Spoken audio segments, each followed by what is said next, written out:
प्यारे बुजुर्गों, माताओं, भाई और बहनों,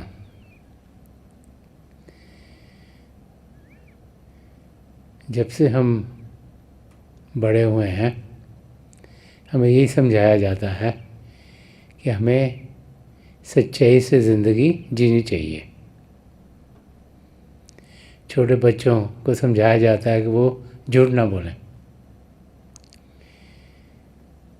कि जब हम सच बोलते हैं तभी चीज़ें सही रहती हैं और जो हमारी ज़िंदगी है वो सच से भरपूर हो। संत कृपाल सिंह जी महाराज फरमाया करते थे कि truth is high but still higher is true living, कि सच ऊंचा है लेकिन उससे भी ऊंचा एक सच्चा सुच्चा जीवन है।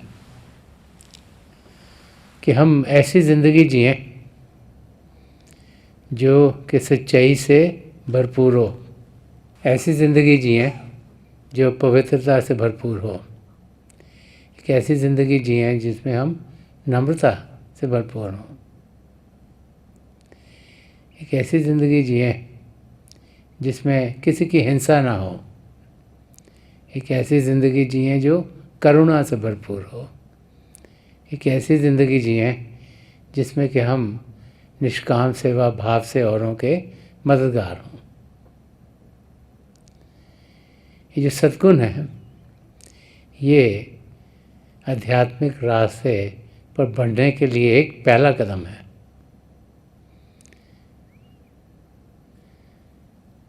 सच्चाई से जो इंसान जीता है वो अपनी मंजिल तक ज़रूर पहुंच पाता है, और जब ज़िंदगी प्रेम से भरपूर होगी तभी सच्चाई को हम अपनी ज़िंदगी में ढाल पाएंगे। एक वाक़या है जो समझाता है कि किस किस्म का इंसान होना चाहिए, वो कैसा इंसान है जो सबको भाता है। हम लोग बहुत बारी सोचते हैं कि इंसान बहुत अच्छा है, बहुत हैंडसम है तो बहुत अच्छा होगा, ये बहुत अमीर है ये बहुत अच्छा होगा, ये बहुत ताकतवर है ये बहुत अच्छा होगा। तो ऐसे ही ये वाक्य समझाता है कि किस किस्म का इंसान है जो कि सही मायनों में अच्छा है। ये वाक्य एक ब्राह्मण की ज़िंदगी का है। उसकी बेटी जवान हो रही थी तो 4 अलग अलग रिश्ते उसकी बेटी के लिए उसको पेश किए गए। जो पहला लड़का था वो बहुत हैंडसम था, बहुत खूबसूरत था और देखने में बहुत अच्छा लगता था। जो दूसरा था वो थोड़ा सा बड़ा था लेकिन बहुत अमीर था, उसको बहुत पैसे थे, और वो जब ब्राह्मण उनसे मिला तो देखा उसने कपड़े भी बहुत अच्छे पहने थे और चीज़ें भी उसके पास लग रहा था बहुत अच्छी अच्छी हैं। जो तीसरा लड़का था वो बहुत ताकतवर था। वो ऐसा था जो कि बैटल्स में भी गया हुआ था, जिसके शरीर से ताकत फूट फूट के निकल रही थी। और जो चौथा रिश्ता उस ब्राह्मण को दिखाया गया वो ना तो ज़्यादा खूबसूरत था, हैंडसम था, ना ही ज़्यादा अमीर था और ना ही ज़्यादा ताकतवर था, लेकिन वो ऐसा लड़का था जो कि सद्गुणों से भरा हुआ था, जो प्यार वाला था, जिसके बारे में ब्राह्मण को ये बताया गया कि बहुत मददगार है, हर एक की मदद करता रहता है। तो ब्राह्मण ये सोचना शुरू हुआ कि किस लड़के को मैं अपनी बेटी के लिए चुनूं, तो कंफ्यूज हो गया। उसे समझ में नहीं आया कि मैं अमीर लड़के को चुनूं कि जो बहुत देखने में अच्छा लग रहा है उसको चुनूं, कि जो बहुत ताकतवर है उसको चुनूं, कि चौथे लड़के को चुनूं जिसमें ये कोई गुण है ही नहीं।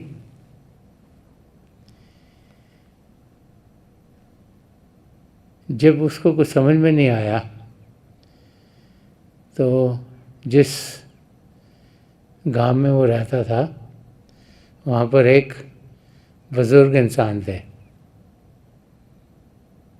वो उनके पास गया, उसने कहा कि मेरे सामने ये समस्या है कि 4 रिश्ते आए हैं, मुझे समझ में नहीं आ रहा कि मैं कौन सा रिश्ता अपनी बेटी के लिए चुनूं। तो वो जो बुज़ुर्ग इंसान थे, जो बहुत सियाने थे,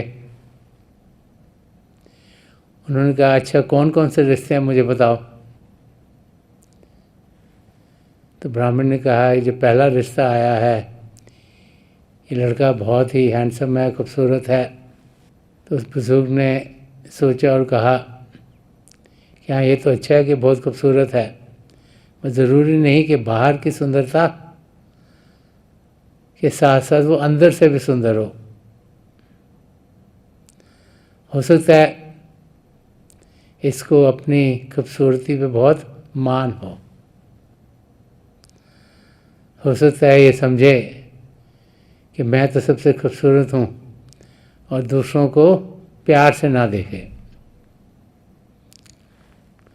हो सकता है इसकी खूबसूरती इसके दिमाग पर इतनी चढ़ जाए कि ये जिसके साथ भी रहे ये यही कोशिश करता रहे कि ये जैसे भी इससे बेहतर क्यों नहीं है। तो बुजुर्ग ने कहा कि ऐसे लड़के से मेरे ख्याल में अपनी बेटी की शादी नहीं करवानी चाहिए। तो ब्राह्मण ने दूसरे रिश्ते की बातचीत की कि थोड़ा सा बड़ा है लड़का, लेकिन इसके पास पैसे बहुत हैं, बहुत अमीर है। तो उस बुज़ुर्ग ने सोच के कहा कि तो अच्छा ये बहुत अमीर है, ये तुम्हारी बेटी को हर किस्म की चीज़ें लेके दे पाएगा, कपड़े भी, गहने भी, चीज़ें भी। लेकिन साथ साथ उन्होंने कहा कि हो सकता है क्योंकि ये बहुत अमीर है, इसका ध्यान और पैसों में कमाने में ही लगा रहे,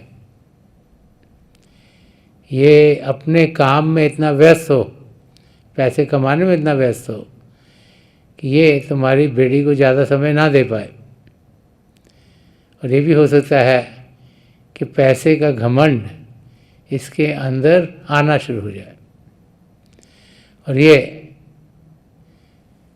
जो पैसा है जो इसके पास है ये ज़रूरी नहीं कि सदा सदा के लिए टिके, क्योंकि ज़िंदगी में ऊंच नीच आती रहती है और पैसा भी कुछ ऐसी चीज़ है जो आता रहता है और जाता भी रहता है।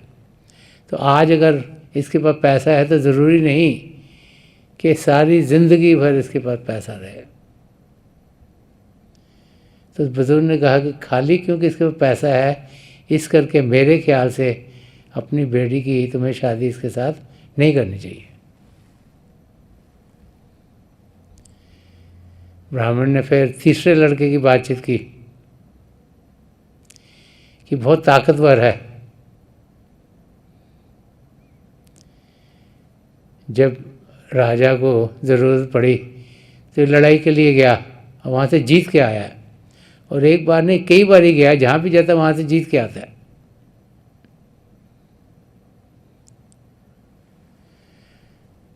तो उस बुज़ुर्ग ने जब इस लड़के के बारे में सोचा तो उन्होंने यही फरमाया कि तो बहुत अच्छा है कि ये ताकतवर है, लेकिन हो सकता है कि ये अपनी ताकत घर पर चलाए। हो सकता है ये सबको यही कहे कि जैसे ये चाहता है वैसे ही हो, क्योंकि ये लड़ाइयाँ जीत के आया है तो सोचे कि जब भी कोई भी चीज़ होगी तो मैं ही जीतूँगा और कोई मुझसे जीत नहीं पाएगा। और ये हो सकता है कि घर के अंदर बहुत हलचल पैदा कर दे। हो सकता है वो इंसान जो इतने ताकतवर ना हो उनको ये ऐसे ट्रीट करे जैसे कि उनको कुचल दे। तो मेरा ख्याल है कि इस लड़के से भी तुम्हें अपनी बेटी की शादी नहीं करानी चाहिए। तो ब्राह्मण ने फिर चौथा जो लड़का था वो उस बुजुर्ग के सामने पेश किया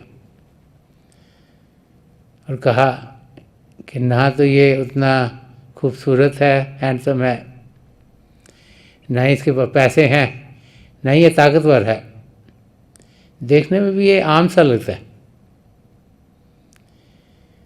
लेकिन जितना मुझे बताया गया है इसके अंदर सद्गुण भरे हुए हैं। तो बुजुर्ग ने सोचा और उस ब्राह्मण को यही सलाह दी कि इस इंसान में अगर औरों को मदद करने का मादा है, अगर ये अपनी ज़िंदगी ऐसे जीता है जिसमें कि औरों का मददगार होता है, तो वो इसलिए है कि इसके अंदर औरों के लिए प्रेम है, प्यार है।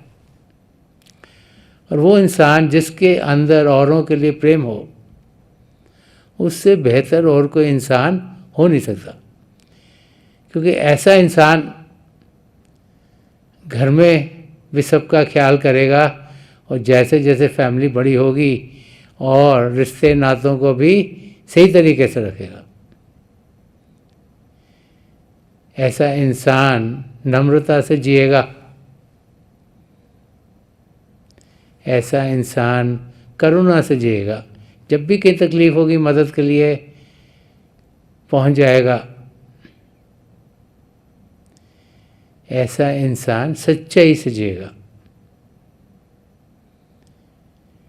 क्योंकि जिनके अंदर प्रेम होता है उनके अंदर धोखा, फरेब, झूठ नहीं होता, वो सच्चाई से जीते हैं। और ऐसा इंसान कभी हिंसा नहीं करेगा, किसी को तकलीफ़ नहीं पहुंचाएगा, चाहे वो विचारों में हो, चाहे बोल में हो, चाहे कार्य में हो। ऐसा इंसान एक पवित्र ज़िंदगी खुद जिएगा और जो भी उससे अंगसंग होगा उन पर भी इस इंसान का असर बहुत अच्छा होगा। तो उस बुजुर्ग ने उस ब्राह्मण को यही समझाया कि अगर मेरी बेटी हो तो मैं इस किस्म के इंसान से उसकी शादी कराऊं।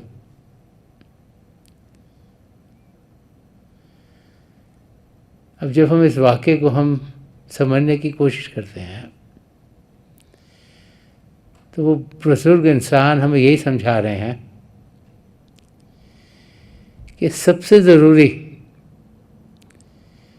ज़िंदगी में सद्गुणों का हमारे अंदर होना ज़रूरी है। सबसे ज़्यादा इम्पॉर्टेंट है कि हम सद्गुणों से भरे हुए हों। सद्गुण इंसान की ज़िंदगी में कब आते हैं? जब उसके अंदर प्रेम हो। प्रेम इंसान की ज़िंदगी में कब आता है? जब प्रभु की दया मेहर उस पर हो। हम देखते हैं कि जब महापुरुष इस धरती पर आते हैं वो हम सबके हर पल हर क्षण मददगार रहते हैं। क्यों? चाहे वो महापुरुष किस समय पे आए हो, चाहे किस देश में आए हों, चाहे किसी भी फेथ में, रिलीजन में आए हों, अगर उनकी ज़िंदगी को और देखें तो वो महापुरुष हर समय औरों की मदद कर रहे होते हैं। अगर हम सोचें कि क्यों, कि उनके अंदर हर एक के लिए प्रेम है। वो ये अनुभव कर पाए हैं कि हर एक इंसान, हर एक जीव उन जैसा ही है। वो ये समझ पाए हैं कि असलियत शरीर में नहीं आत्मा में है, और वो आत्मा परमात्मा का अंश है। क्योंकि उनको ये अनुभव हो गया है कि जितने भी जीव हैं सब प्रभु की ही संतान हैं, प्रभु के ही परिवार के हिस्से हैं, इसलिए उनके ज़रिए औरों के लिए हर समय मदद का हाथ ही बढ़ता चला जाता है। संत दर्शन सिंह जी महाराज, जिन्होंने बहुत कुछ अध्यात्म के बारे में कहा है, बहुत कुछ कैसे हम सब की ज़िंदगी होनी चाहिए कहा है, और अपना एग्ज़ाम्पल दे के समझाया है कि उनकी ज़िंदगी कैसी थी। बहुत कुछ हम सब के लिए छोड़ गए हैं, ताकि जब हम उनके लफ्ज़ों को पढ़ें तो हमें एक रास्ता दिखे, एक सच्चा रास्ता दिखे, एक अच्छा रास्ता दिखे, एक वो रास्ता दिखे जो हमें अपनी मंजिल की ओर तेज़ी से लेके जाएगा। उनकी ज़िंदगी क्या थी और उनकी ज़िंदगी का जो मकसद था वो क्या था, और उनकी ज़िंदगी किस बुनियाद पर बनी थी, वो उन्होंने अपने एक शेर में खोल के समझाया है। वो फरमा रहे हैं, वजूद साखी मेरा यारे न बाशद, वजूद इश्कश मेरा कारे न बाशद। तो संत दर्शन सिंह जी महाराज फरमा रहे हैं कि जो मुझे मदरा पिलाता है, जो रूहानी रस पिलाता है, जो मुझे शब के साथ जोड़ता है, जो मेरा सद्गुरु है, कि उसके बगैर मेरा कोई भी दोस्त नहीं। संत दर्शन सिंह जी महाराज में समझा रहे हैं कि उनके सद्गुरु जिन्होंने उन्हें नाम की देन दी, जिन्होंने उन्हें शब के साथ जोड़ा, कि उनके सिवा इस दुनिया में उनका कोई दोस्त नहीं। और अगली लाइन में फरमा रहे हैं कि उन्हें, कि अपने सद्गुरु को इश्क करना या प्रेम करने के बगैर और कोई दुनिया में उन्हें काम नहीं है। एक तो अपने सद्गुरु को अपना दोस्त बता रहे हैं, वो कह रहे हैं कि सारा काम जो मेरा इस दुनिया में करने को है वो है कि मैं उनसे प्रेम करूं। तो संत दर्शन सिंह जी महाराज हमें क्या समझाने की कोशिश कर रहे हैं? हमें समझा रहे हैं कि प्रभु को हमने इन आँखों से देखा नहीं, कानों से सुना नहीं, तो प्रभु के प्रेम की जानकारी हमें कहाँ से मिले? प्रभु प्रेम के महासागर हैं, हमारी आत्मा उस महासागर का बूंद होने के नाते प्रेम से भरपूर है, लेकिन उसका अनुभव कैसे करें? कि जब हम एक पूर्ण महापुरुष की शरण में पहुंचते हैं तो उनके ज़रिए हमें प्रभु का प्रेम मिलता है। वो प्रभु के प्रेम को बांटने के लिए आए हैं, वो प्रभु के प्रेम को हम सब पहुंचाने के लिए आए हैं। इसीलिए संत दर्शन सिंह जी महाराज फरमा रहे हैं कि उनसे प्रेम करने के सिवाय और कोई काम नहीं है। कि अगर हम प्रभु से प्रेम कर पाएंगे तभी हम अपनी मंजिल तक पहुंच पाएंगे, क्योंकि अगर उस प्रेम का हमें अनुभव हो गया तो फिर ज़िंदगी खुद ब खुद सच्ची सुच्ची हो जाएगी, सारे सद्गुण हमारे भीतर आ जाएंगे, और सद्गुणों के साथ साथ फिर हमारा ध्यान प्रभु से एकमेक होने का होगा। जिस मकसद से हमें इस धरती पर भेजा है, जिस मकसद से प्रभु ने हमें ये मानव चोला दिया है, जिसमें कि हम अपने आप को जान सकें और पिता परमेश्वर को पा सकें, उस मकसद को हम पूरा कर पाएंगे। और फरमा रहे कि इस दुनिया में जो कोई भी है वो हमारा समय ले रहे हैं, जितने मर्जी नज़दीकी हों, जितने मर्जी दोस्त मित्र हों, जितने मर्जी रिश्तेदार हों, वो सब क्या कर रहे हैं? हमारा समय ले रहे हैं। मुझे यहाँ मदद कर दो, मुझे यहाँ मदद कर दो, मेरा ये कर दो, मेरा वो कर दो। हो क्या रहा है? समय प्रभु ने हमें दिया है जो कि सीमित है, अपने आप को जानने के लिए और पिता परमेश्वर को पाने के लिए। एग्जाम्पल के तौर में अगर प्रभु ने हमें 100 साल दिए हैं जीने के लिए, तो वो समय है अपने आप को पहले तो सही रूप में जानने के लिए, फिर प्रभु को पाने के लिए। और वो समय दुनिया की चीज़ों में ही गुजर गया, दुनिया की जानकारी पाने में, दुनिया की चीज़ें पाने में, दुनिया में औरों के साथ जुड़ने में, दुनिया को दिखाने के लिए हम कितने अच्छे हैं, हमारे पास क्या है, अगर उन चीज़ों में सारा समय गुजर गया, तो जो समय मिला है पिता परमेश्वर को पाने का, ये कम होता जाएगा और फिर हम जिंदगी के आखिर तक पहुंच जाएंगे और जिस मकसद से हम यहाँ आए वो पूरा नहीं होगा। मकसद क्या है? पहले अपने आप को जानना। वो कैसे होगा? जब हम अभ्यास में बैठेंगे। तो अभ्यास में कैसे बैठेंगे? पार्टी में जाके तो नहीं बैठ सकते, किसी की शादी हो रही है वहाँ ढोल टपा के चले, वहाँ जाके तो नहीं बैठ सकते, एकांत में बैठना पड़ता है। बाहर से सब जो खिंचाव उनको दूर करेंगे तभी अंदर की दुनिया में जा पाएंगे। तो यहाँ संदर्शन सिंह जी महाराज फरमा रहे हैं कि दोस्ती सिर्फ पिता परमेश्वर से हो, अपने सदगुरु से हो।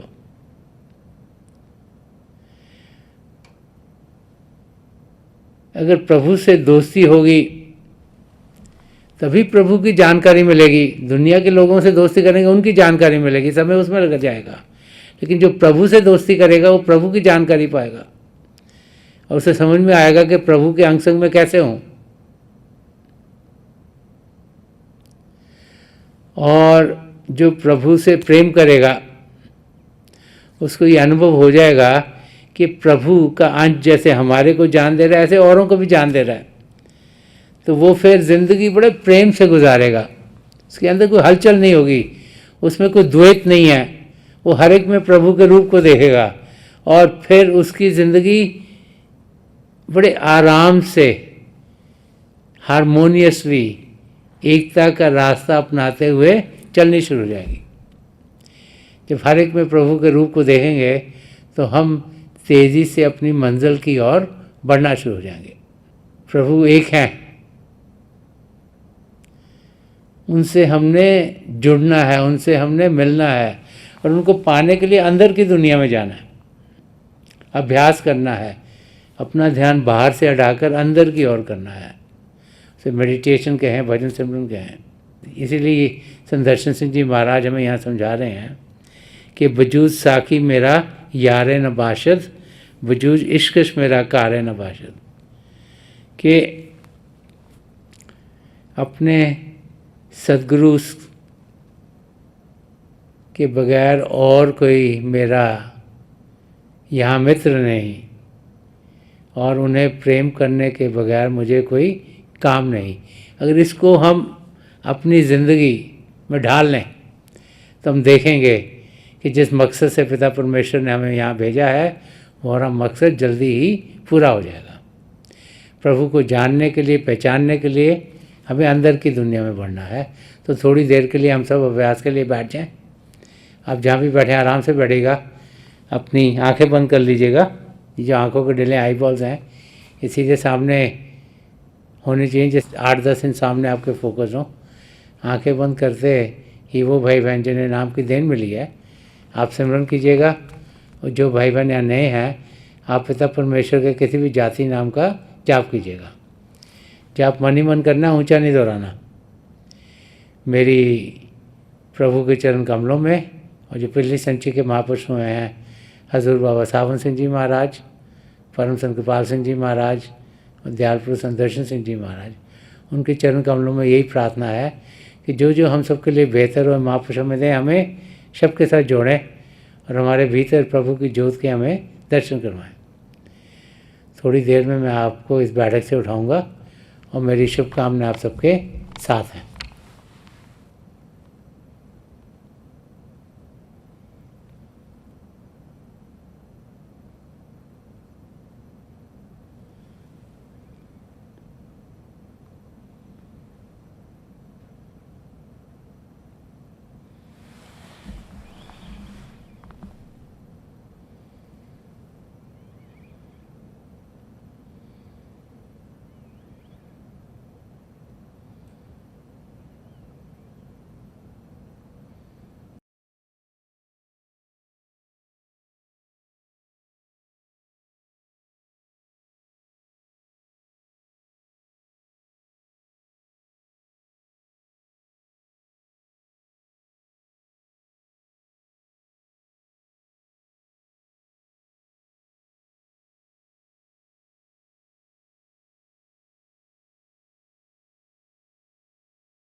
छोड़ दीजिए जी, प्लीज़ लीव ऑफ।